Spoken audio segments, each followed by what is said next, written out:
Monday morning update. So we had a little bit of an update for you there. You know, the new babies from the goats. We went and ran a 5K. I don't know that we did an outro for that. We kind of explained what it was for though. Every year they do a 5K, and it's like a fundraiser for Field of Dreams Uganda, which is a organization that builds schools and dormitories and does hygiene kits and all sorts of wonderful, amazing things down in Uganda. And so we started running that as a family a couple years ago. Faith has ran it for however long she said. So we went and did that Saturday morning. And then what did we do after that? Oh, we came home and what did we do? We did something. Oh, I know what it was. Chloe had a soccer game.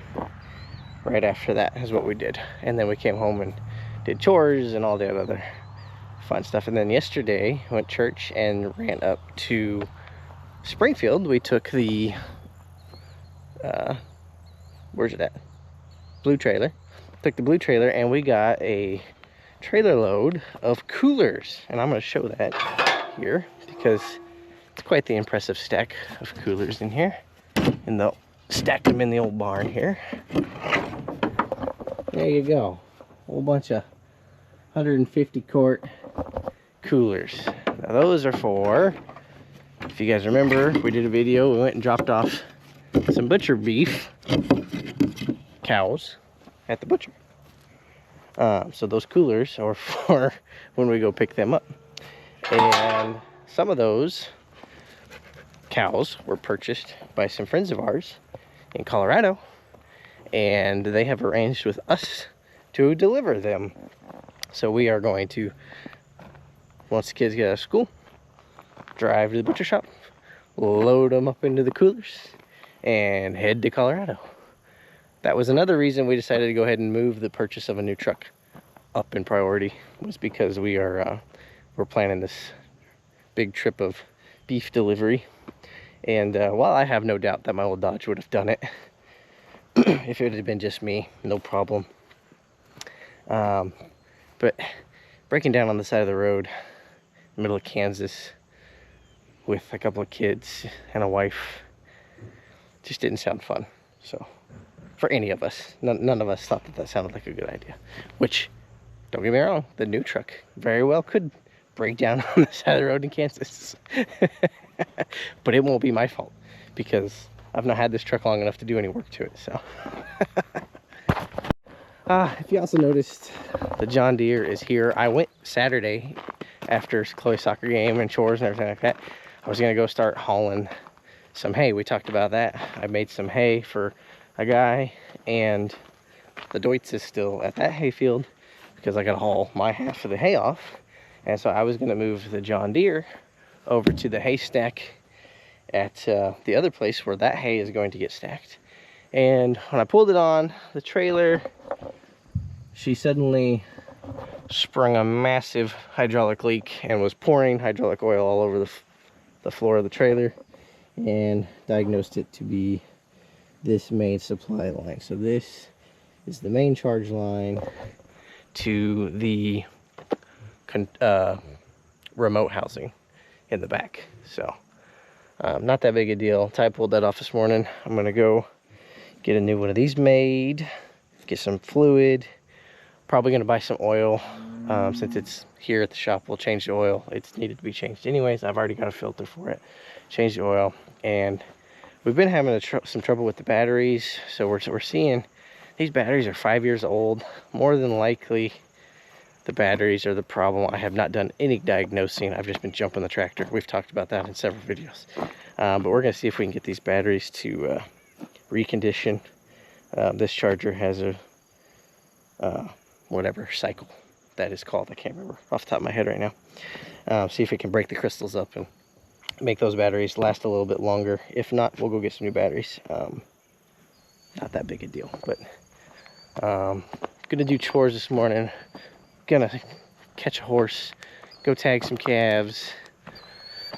Ty is going to keep working on stuff around here, and right now this is the truck that we traded the mega cab off on, and we're gonna do a crankcase ventilation box delete on it.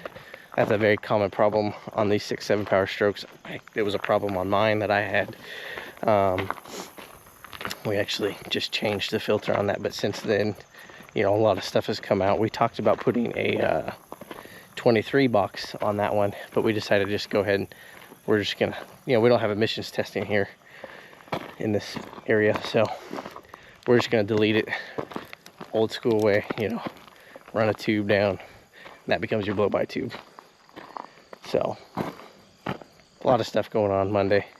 Gonna feed calves. These calves that we bought that are in the outside pen, everybody's looking healthy enough. I'm probably gonna sort and put 2 different groups together here. That way they're all in one spot. And we'll watch them for a few days, maybe a week, make sure everybody's still looking good, and then we're gonna push them. We'll have to get the bulls up out of the way because the bulls are currently in this big pasture, but we'll push all of these through that pasture all the way to the back, all the way down the fence that way, and into, we've got a bunch of grass in that back field way over there. So we'll push all these out there, make sure the fence is good, and yeah, they'll have tons of grass out there for them to eat, and that'll be good for them.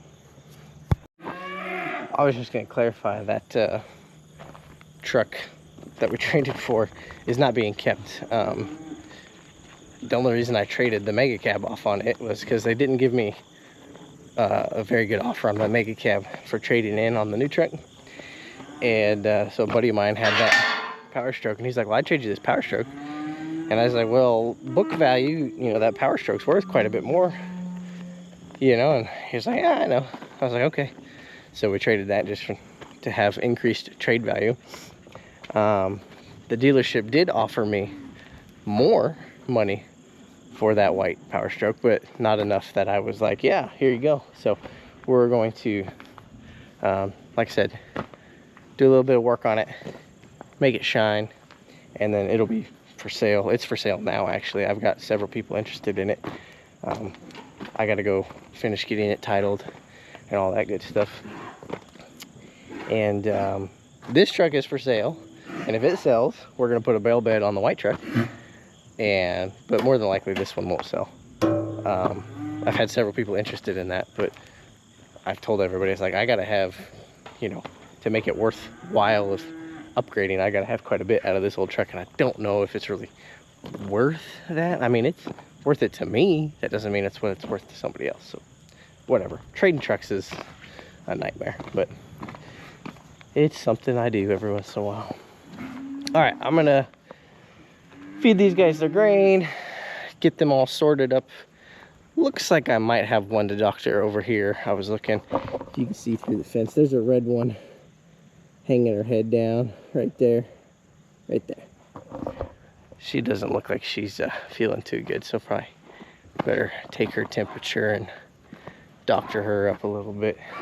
There's a couple. It's October, the temperatures are fluctuating. It's just, for those of you who don't know, October is known as National Dead Calf Month. And even on a mild time, like right now, you know, it is unfortunate, but it's what we have to deal with. So I watch these pretty close this time of year. But other than that, that's going to be the update for today. I got to call and order feed because it's time to get that on the books. It takes them a few days now to get my order in since things have changed around a little bit. That's okay, we can work around that. What else? Yep, that's just fall time. Tagging babies and keeping everything fed, trying to keep the equipment going. Thanks for sticking around to this point. If there's anything else that comes up, we'll make sure and we try to record it.